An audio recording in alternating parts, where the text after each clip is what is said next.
Gracias por escuchar los podcasts de Radio Nacional. Acceda a todos los programas en rtv.es/a la carta. La noche en vela, con Jorge Iglesias y Pilar Tavares. Los domingos a medianoche en Radio Nacional de España. En nuestros estudios de Radio Nacional en Málaga nos espera alguien que dice llamarse Sasi Alami, pero no sabemos muy bien si es su nombre en clave o qué es. Sasi, buenas noches. Buenas noches. Es un meta-alias, es decir, más allá de los alias. ¿Qué es esto un meta-alias. ¿Meta-alias? ¿Qué es esto de meta-alias? Pues más allá del alias, o sea, una doble vuelta de tuerca al misterio ya que consiste el espionaje. Tú ya directamente me has llamado agente y yo me pregunto, la pregunta que me hago yo siempre mentalmente, si me hubiese dado por hablar de la mafia, la camándula, la tunia, la Germania, el Ku Klux Klan. ¿Esos son flores o qué pensarías? ¿Que soy heredera directa de los reyes del Hampa, Luciano y Al Capone? Oye, ¿nos descubrirás tu nombre real en algún momento? No. Seguirás con Sasi. Bueno, la verdad es que Sasi Alami es muy bonito. Es muy bonito, sí, ¿verdad? Es muy misterioso. Y a partir de ahora, mi meta-alias. Para nombre en clave bonito y misterioso, el del personaje que nos ocupa esta noche. Hablamos del agente Garbo, Juan Pujol. Sasi, ¿quién era Juan Pujol? Juan Pujol es, según una bellísima película documental que desde aquí recomiendo a nuestros oyentes, el hombre que salvó al mundo. El título de ese documental y cuyo protagonista no es otro que el legendario espía español Juan Pujol, conocido como agente Garbo por el Servicio de Inteligencia Británico MI5, MI6 y también conocido por otro alias como es agente Arabel, alias Arabel, que también qué bonito, Arabel. El Servicio de Inteligencia alemán. Arabel. Juan bueno, Pujol. Hablamos de alguien muy importante dentro del espionaje mundial, pero que realmente comenzó en este oficio pues de una forma muy peculiar. ¿Cómo comienza Juan Pujol su andadura en los servicios secretos? Bueno, Juan Pujol es un joven barcelonés, esto ya seguramente lo sabe mucha gente, de clase media acomodada, intelectual, culto, bien preparado, de ideología y tendencias muy moderadas, que uno pues no se explica muy bien por qué se metió en estos líos y trabajó al mismo tiempo como agente doble para el MI5 británico y para los servicios secretos hitlerianos. Garbo ha sido el mayor agente doble de la Segunda Guerra Mundial y su extraordinaria historia, porque realmente lo es, en algunos casos podría superar incluso la de cualquier guión de Hollywood. El agente Garbo sentía, fíjate, ¿por qué? Esta es otra de las razones espurias de las que hemos hablado en algún momento. Sentía la misma admiración hacia todo lo que tenía que ver con Gran Bretaña que odio y aversión hacia todo lo que estuviese relacionado con la Alemania nazi.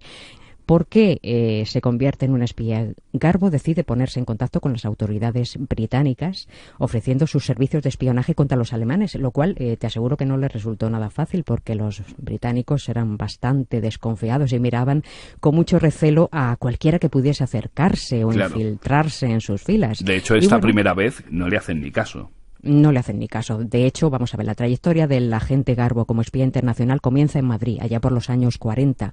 Pujol, bueno, pues en aquellos círculos tumultuosos, locales de concentración del espionaje internacional, de los que en algún momento hemos hablado en esta sección, pues intentaba acercarse, bueno, pues así inocentemente como voluntario a los alemanes con la intención de ir a Londres, desde allí realizar labores de espionaje, contraespionaje, sirviendo, eso sí, esta era su tarjeta de presentación, a intereses nazis. En estos momentos los alemanes, pues la verdad es que estaban muy lejos de sospechar que aquel joven español de gafitas redondas, de cara de buen chico y aspecto de estudiante universitario, pues acabaría siendo uno de los mejores agentes dobles de la historia de los servicios de inteligencia británicos. Fíjate, empezó postulándose, pues tanteando, como se hace normalmente en los servicios de inteligencia, metiéndose en los círculos y ganándose poco a poco la confianza de los servicios de inteligencia británicos, que fueron los que más, la confianza que más le costó ganar. ¿Pero estos primeros le dieron calabazas o no? ¿Quién? ¿Los británicos? Los británicos al principio sí, al principio no se fiaban de él, pensaban que realmente no iba a defender los intereses británicos y bueno, pues evidentemente no confiaron en él en ningún momento, pero acabó ganándose la confianza, incluso acabaron formándole en el Reino Unido como agente y bueno, pues le acabaron asociando una extraña asociación con un Tommy Harris, que era pues un oficial espía de habla española, este británico, el agente Tommy. La historia del oficial de inteligencia británica de la Segunda Guerra Mundial describe, fíjate, la relación entre nuestro protagonista de hoy, el agente Garbo, y Tommy. A ver, estoy hablando de memoria, pero más o menos decía algo así como una de esas raras alianzas entre dos hombres excepcionalmente dotados, inventivos, inspirados, teatrales, que se complementan entre sí. Realmente, esta asociación que creó el agente Garbo junto a Tommy Harris, la verdad es que era puro teatro, pero es que el teatro es muy importante en el espionaje, como ya hemos visto muchas veces en esta sección. Cronológicamente, él va primero a la embajada de Inglaterra. Sí. No, él no va a la embajada de Inglaterra. Él intenta meterse en los círculos de Madrid, acercarse a los círculos de Madrid, a los círculos de Lisboa, que también hemos hablado de esto, donde había, agentes, personal de inteligencia de los servicios secretos británicos, acercarse a ellos desde nuestro país para conseguir que confiasen en él y le contratasen como agente, como colaborador en un principio, ¿no? Y como no lo hacen, decide irse por su cuenta a hablar con los servicios secretos alemanes. Sí, pero los alemanes confiaron en él con mucha más rapidez. O sea, él se presentó como una persona que defendía los intereses nazis y entonces, pues la verdad es que con Alemania no tuvo tanto problema. De hecho, a pesar de la alta traición que tuvo con este país, confiaron en él hasta el final, incluso más allá del final de la Segunda Guerra Mundial. Recibió muchísimas condecoraciones, pero la confianza primera que se ganó fue la de los alemanes. La británica le costó un poquito más. Claro, hay que decir... Y siempre desde España, O sea, él intentó entrar en esos círculos de espías, de agentes, de confidentes, informantes que se movían en aquella España de los años 40 y que campaban a sus anchas por nuestro país. Claro, pero muchos de nuestros oyentes seguro que están pensando que cómo puede ser que se ofreciese a los dos servicios secretos tan dispares. ¿Por qué va a los servicios secretos alemanes a intentar convertirse en espía de ellos? Bueno, él no intentaba convertirse en espía de los alemanes. Él tiene, lo he dicho antes, él tenía una animadversión absoluta hacia todo lo que tenía que ver con el nazismo, el fascismo, el totalitarismo. Claro. ¿Por qué desarrolla este odio? Bueno, pues porque participó en la Guerra Civil Española, lo cual, le proporciona un desasosiego con respecto a esta ideología, ¿no? Entonces, realmente, él no pretendía favorecer en ningún sentido al régimen hitleriano, sino más bien lo contrario. Por eso, intenta entrar en las filas del MI5 y MI6 británico para poder trabajar desde allí como agente doble. ¿Qué es lo que hace un agente doble? Pues justamente lo contrario, no precisamente favorecer al país para el que supuestamente trabaja, sino ese tipo de información secreta, clasificada, que podría beneficiar a Hitler, dársela de manera equivocada. Es decir, equivocar al Führer y con ello conseguir que la información, fuese una información contaminada y por lo tanto crear problemas al régimen. Es decir, que la información no fuese real y por lo tanto que el avance en los objetivos de los altos mandos alemanes no funcionase. Esto es lo que hacen los agentes dobles en realidad. Destrozan todo lo que es la estructura de seguridad e información del país para el que supuestamente trabajan. Claro, pero entonces lo que estamos viendo es que pese a la negativa de los servicios secretos ingleses, se va a Lisboa, ¿verdad? Sí, estuvo en Lisboa. Él trabajaba desde Lisboa y desde Madrid. Lo que los británicos le encargan al agente Garbo es que construya una red de espionaje, la red Garbo. Red construida a base de agentes ficticios, es decir, que ni eran espías ni eran nada, eran personas que él había conocido en sus correrías por Madrid y les había hablado de esta operación, de esta nueva misión que le habían encargado los servicios de inteligencia británicos y junto al agente Tommy Harris crean esta red de falsa información. El servicio secreto británico puso a un grupo de agentes a preparar y a ganarse la confianza alemana y a ensayar como si de grandes actores se tratase, es decir, una gran operación que acabaría llamándose la Operación Fortaleza y que culmina con el día D, el exitoso desembarco en Normandía. Este mecanismo de comunicación por radio, estamos hablando de más de 500 mensajes cifrados por radio diariamente entre Londres y Madrid y que a su vez los redirigían a Berlín, disfrazando el verdadero estado de los preparativos de la operación, es decir, engañando, lo que te decía antes, oficiales. Es información sesgada, falseada, es información corrupta, podríamos decirlo, ¿no? Porque lo que pretende era, en este caso, equivocar al Führer. O sea, esto es lo que pretendía. Lo que quiere es engañarles, ¿no? Engañar al Führer. ¿Cómo le engaña realmente al Führer mediante esta operación llamada Fortaleza? Bueno, pues la misión más importante era engañar al alto mando alemán, diciéndole que el desembarco de las tropas aliadas tendría lugar en la zona del paso de Calais, que no tenía nada que ver con donde realmente tuvieron el desembarco las tropas aliadas, que fue en las playas de Normandía. Hitler estaba convencido por los informes de Garbo, que confiaba plenamente en él, de que Calais era el punto más probable del desembarco. Y los agentes de Garbo pues se encargan de mantener la confianza del Führer de que Normandía no era más que una zona de paso, que por ahí solamente iban a pasar para repostar, para comer, pero el verdadero ataque principal llegaría al paso de Calais. Mientras le mantienen entretenido, se produce el desembarco en Normandía. O sea, que mandan a todas las tropas a Calais, ¿no? Exactamente. No las mandan a Calais. Le dicen al Führer que tendrá lugar en Calais. Esto es una misión de confianza. Esto es una cuestión de confianza. Claro, no, me refiero al Führer, manda sus tropas a Calais. Claro, lo entretienen en Calais pensando que ahí va a tener lugar el desembarco, pero en realidad, como todo el mundo sabe, sucedió en las playas de Normandía. Y este es el principio del fin de la Segunda Guerra Mundial. O sea que esta operación teatral, festiva, faltó la música, faltó de verdad. Fue una operación muy espectacular que además, te digo una cosa, Jorge, marcó un antes y un después en el mundo del espionaje, porque las operaciones encubiertas y teatrales se han seguido dando en la historia contemporánea del espionaje.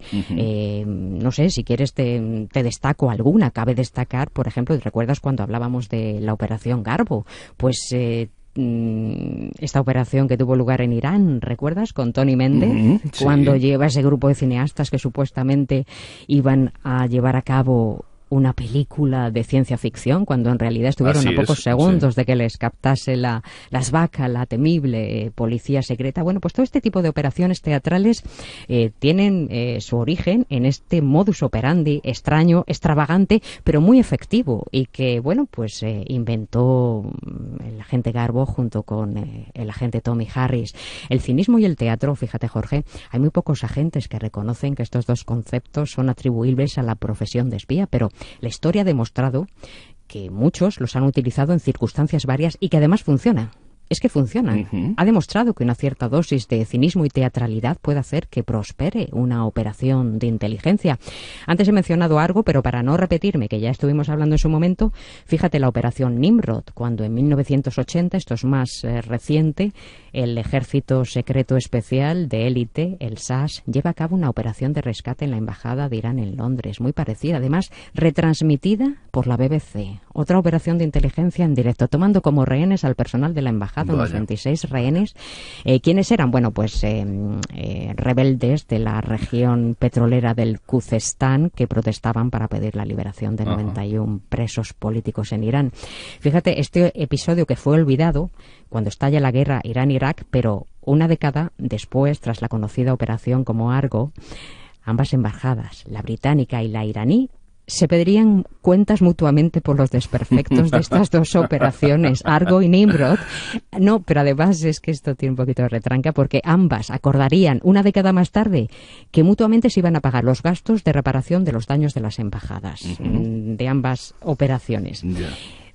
Podemos poner más ejemplos de operaciones teatrales. Nos queda muy poquito tiempo, Sasi. Yo simplemente te quería preguntar, por seguir con Garbo, ¿por qué se pone este nombre? ¿Garbo se lo puso él mismo? ¿Se lo pusieron? No, es el alias que le puso el Servicio de Inteligencia Secreto Británico, y Arabel, el Servicio de Inteligencia alemán, como decíamos al principio. Son alias. Su nombre real es Juan Pujol, y su nombre en clave Garbo para los británicos, Arabel para los servicios de inteligencia alemanes. Déjame terminar diciendo que Hitler tenía que haber recibido un mensaje en clave aquel día del desembarco en Normandía, avisándole de dónde se iba a producir el desembarco real de las tropas aliadas, pero no se produjo por un engaño estratégico que además el agente Garbo, bueno, pues quiso manifestar a sus contactos alemanes su gran contrariedad por el fallo en la emisión del mensaje de radio del día anterior, llegando a decirles con mucho cinismo algo así como: no puedo alegar ni excusas ni negligencia. Si no fuera por mis ideales declaradamente fascistas y pronazis, me gustaría pedirles que quiero abandonar mi trabajo. O sea, el cinismo y la teatralidad, se ríe de ellos, siguen confiando en él, porque es que el Führer, yo no sé la de medallas y condecoraciones que le dio, pero confió en él hasta el final. Lo que pasa es que Garbo era un hombre muy, muy inteligente y sabía que después de la Segunda Guerra Mundial podía tener algún tipo de represalia por parte de algún nazi que se hubiera dado cuenta de este gran engaño, ¿no? Fingió su propia muerte, que esto también sucede a veces, la fingió durante años hasta el punto de que su propia familia ni siquiera sabía que estaba vivo. Y en 1988 murió de verdad, esta vez de verdad, murió de verdad en Caracas, Venezuela. Venezuela en general era un país seguro, que visitaban muchos espías, muchos agentes, mucha gente que procedía de Europa, refugiados, y bueno, pues en un momento dado de la historia del mundo, pues tuvo una relevancia importante, la verdad, este país. Y Sasi, para terminar, igual que nuestro agente Garbo, ¿existen más personajes como Juan Pujol y que no hayan salido a la luz? Hay muchos agentes. Si te refieres a agentes españoles, muchos. Sí. Hay muchos agentes españoles que quizás en algún momento podríamos dedicarles algún programa. Lo que pasa es que ese espionaje clásico y ese espionaje de hace más tiempo, es decir, tendríamos que hacer un poquito de flashback. Yo sé que a ti lo que te gusta es el espionaje moderno, ¿no? Sí, a mí me gusta más el moderno. De todas formas, espionaje moderno, espionaje clásico, son muchos los que pensaban que íbamos a poder prescindir del espionaje clásico, y no ha sido así. Es decir, hay muchas cosas que la tecnología y la inteligencia moderna ha podido conseguir, pero no ha podido desbancar la capacidad que tiene un agente de hablar idiomas raros, de mimetizarse, de no tener acento, de pasar desapercibido y de realizar una investigación infiltrándose en un grupo o en el entorno de un objetivo. Eso todavía la tecnología y la inteligencia moderna no lo ha conseguido, y no creo que pueda desbancarla. Bueno, déjate tiempo al tiempo, como va la historia. No. Cuando surgió la televisión pensaban que la radio iba a desaparecer, y mira, aquí estamos. Aquí ¿No te acuerdas? Eso sí es verdad, tienes razón. Pues la inteligencia clásica, como esto se queda grabado, ya verás cómo también. Sasi Alami, muchísimas gracias por estar con nosotros. Gracias a ti, Jorge. Hasta pronto. Un beso muy grande, Sasi. Un abrazo. Chao.